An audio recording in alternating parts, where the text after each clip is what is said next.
കൊച്ചി കടൽ തീരത്ത് നിന്ന് 38 നോട്ടിക്കൽ മൈൽ ദൂരത്ത് വെച്ച് അപകടത്തിൽപ്പെട്ട ലൈബീരിയൻ കപ്പൽ ഉയർത്താനുള്ള ശ്രമം ഇന്നും തുടരും. ഇന്ത്യൻ നേവിയും കോസ്റ്റ് ഗാർഡും ചേർന്നാണ് ഓപ്പറേഷൻ നടത്തുക. കപ്പൽ മുങ്ങി താഴാതെയിരിക്കാൻ 3 നാവികർ ഇപ്പോഴും കപ്പലിൽ തുടരുകയാണ്.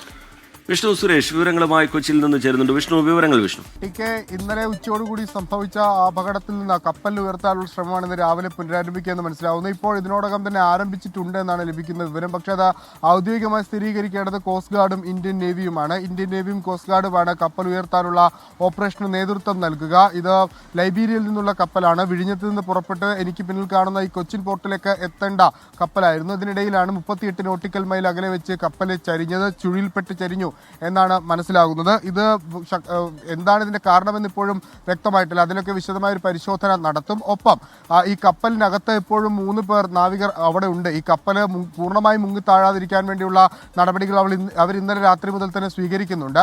ഏകദേശം 1 കിലോമീറ്റർ ചുറ്റളവിലാണ് ഇന്ത്യൻ നേവിയുടെ ഒരു ഷിപ്പും അതോടൊപ്പം കോസ്റ്റ് ഗാർഡിന്റെ 2 ഷിപ്പും എയർക്രാഫ്റ്റും ഈ കപ്പലിനെ നിരീക്ഷിച്ചുകൊണ്ടിരുന്നത്. ഇന്നലെ രാത്രി പൂർണ്ണമായും നമ്മുടെ നേവിയുടെയും കോസ്റ്റ് ഗാർഡിന്റെയും നിരീക്ഷണത്തിലായിരുന്നു ഈ കപ്പൽ ഉണ്ടായിരുന്നത്. ഈ കപ്പലിനകത്തുള്ള കണ്ടെയ്നറുകൾ മാറ്റുക എന്നുള്ളതായിരിക്കും പ്രാഥമികമായി സ്വീകരിക്കുന്ന നടപടി.